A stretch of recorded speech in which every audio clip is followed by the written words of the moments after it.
അസ്സലാമു അലൈക്കും പ്രിയരെ സഹോദരങ്ങളെ.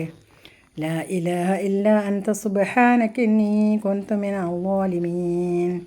ലാ ഇലാഹ ഇല്ലാ അൻത സുബ്ഹാനക ഇന്നി കുൻതു മിനൽ ളാലിമീൻ. ലാ ഇലാഹ ഇല്ലാ അൻത സുബ്ഹാനക ഇന്നി കുൻതു മിനൽ ളാലിമീൻ. ഈ ആയത്ത് യൂനുസ് നബി കടലിൽ കപ്പലിൽ വീണപ്പോൾ മീൻ വിഴുങ്ങി. മീൻ വിഴുങ്ങിയപ്പോൾ അള്ളാഹു അപ്പം തന്നെ ഈ ആയത്ത് ഇറക്കി കൊടുത്തു. അങ്ങനെ ഇത് ചൊല്ലി മീനിൻ്റെ വായിൽ നിന്ന് രക്ഷപ്പെട്ട ഒരു ആയത്താണിത്.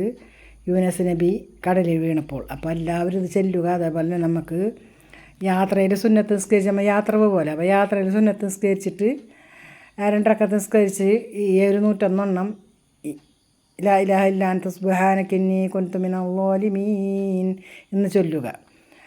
അത് നമുക്ക് പോകുമ്പോഴും വരുമ്പോഴൊക്കെ ചെല്ലാൻ പറ്റുന്ന ഒരു പ്രാർത്ഥനയാണ്. അതേപോലെ തന്നെ നമ്മളെല്ലാ ഇടങ്ങേറുകളും ഈ ഒരു പ്രാർത്ഥനയോട് മാറും. അതേപോലെ തന്നെ മഗ്‌രിബിന് ശേഷം 2 റക്അത്ത് ഹാജത്ത് നമസ്കരിക്കുക. മഗ്‌രിബ് നമസ്കാരം കഴിഞ്ഞ് 2 റക്അത്ത് മഗ്‌രിബിൻ്റെ സുന്നത്ത് നിസ്കരിക്കുക. അതിന് ശേഷം ഹാജത്ത് നിസ്കരിക്കുക. ഹാജത്ത് എന്ന് വെച്ചാൽ നമ്മുടെ ആഗ്രഹമാണ്. ഹാജത്തിൻ്റെ അർത്ഥം ആഗ്രഹം എന്നാണ്. ഹാജത്തും അറബിയിലും ആഗ്രഹം മലയാളത്തിലുമാണ്. അപ്പോൾ ആഗ്രഹം എന്ന് വെച്ചാൽ നമ്മുടെ ഹാജത്ത്. അപ്പോൾ ഹാജത്ത് നമസ്കരിക്കുക. എന്നിട്ട് ഈ 2 റക്അത്ത് അപ്പോൾ ഒരേ റക്അത്തിലും നമ്മൾ അഊദു ബില്ലാഹി മിനശ് ശൈത്വാനിർ റജീം ബിസ്മില്ലാഹിർ റഹ്മാനിർ റഹീം ചൊല്ലിയതിന് ശേഷം കൈകെട്ടി വജ്ഹത്ത് ഓതി, പിന്നെ ഫാത്തിഹ ഓതി, പിന്നത്തേത് നമ്മൾ ആയത്തുൽ കുർസി ആയത്ത് ഓതുക. അപ്പോൾ തന്നെ അതിന് പുറകെ ഖുൽ ഹുവല്ലാഹും ഓതുക. അതിന് ശേഷം നമ്മൾ റുക്കൂഇലും സുജൂദിലും പോയതിന് ശേഷം രണ്ടാമത്തെ ഫാത്തിഹ ഓതി കൈകെട്ടിയതിന് ശേഷം പിന്നെയും ആയത്തുൽ കുർസിയും ഖുൽ ഹുവല്ലാഹും ഓതുക. അതിന് ശേഷം നമ്മൾ റുക്കൂഇലും സുജൂദിലും പോയി അത്തഹിയാത്തിന് ഇരുന്ന് സലാം മടക്കിയതിന് ശേഷം നമ്മൾ ഈ യൂനുസ് നബി ചൊല്ലിയ പ്രാർത്ഥന ചൊല്ലുക. ലാ ഇലാഹ ഇല്ലാ അൻത സുബ്ഹാനക ഇന്നി കുൻതു മിനൽ ളാലിമീൻ. അതൊരു 101 പ്രാവശ്യം ചൊല്ലുക. അതിനുശേഷം നമ്മുടെ എല്ലാ ആഗ്രഹങ്ങളും അള്ളാഹുവിനോട് കരഞ്ഞ് ദുആ ചെയ്യുക. എനിക്കൊരുപാട് അനുഗ്രഹങ്ങൾ ഇതുകൊണ്ട് ഉണ്ടായിട്ടുണ്ട്. ഞാൻ വെറുതെ പറയുന്നതല്ല, ഇതെനിക്ക് അനുഭവമാണ്. ഞാൻ വർഷങ്ങളായിട്ട് ഈ നമസ്കരിക്കാറുണ്ട്. ഹാജത്ത് നമസ്കാരം ഞാൻ മുടക്കാറില്ല. എവിടെ പോയി വന്നാൽ നേരം വൈകി വന്നാൽ ഞാൻ ഇശാ നിസ്കരിച്ചതിന് ശേഷമായിരുന്നു അത് നിസ്കരിക്കാതെ ഞാൻ കിടക്കാറില്ല.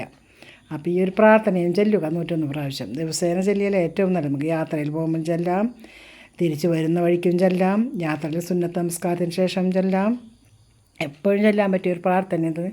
യൂനുസ് നബിനെ രക്ഷപ്പെടുത്തിയ റബ്ബല്ല. അപ്പോൾ നമ്മളെ അള്ളാഹു രക്ഷപ്പെടും ഈ ആയത്ത് ചൊല്ലിക്കഴിഞ്ഞാൽ. അപ്പോൾ ഒരുപാട് പേർക്ക് ഇത് ഉപകാരപ്പെട്ടൊരു പ്രാർത്ഥനയാണ്. അപ്പോൾ എല്ലാവരും ചൊല്ലുക. അതേപോലെ തന്നെ നമ്മുടെ ആഗ്രഹങ്ങൾ അള്ളാഹുവിനോട് പറയുക. നമുക്ക് പറയാൻ അള്ളാഹു മാത്രമല്ലേ ഉള്ളൂ. നമുക്ക് മറ്റുള്ള ഒരാളോട് പറയാൻ നമ്മുടെ മനസ്സും ശരീരവും ഒക്കെ അള്ളാഹു നമ്മളെ കാക്കുന്നു. അപ്പോൾ അള്ളാഹുവിനോട് പറഞ്ഞ് ദുആ ചെയ്യുക. എല്ലാവരും ഇത് മുടങ്ങാതെ ചൊല്ലണം. അതേപോലെ ഹാജത്ത് നമസ്കാരം മുടക്കരുത്. ഏറ്റവും നല്ല അനുഗ്രഹമാണ്. അതേപോലെ സുന്നത്ത് നമ്മൾ യാത്രയിൽ സുന്നത്ത് പോയി നിസ്കരിച്ചതിന് ശേഷം യാത്ര പോവുക.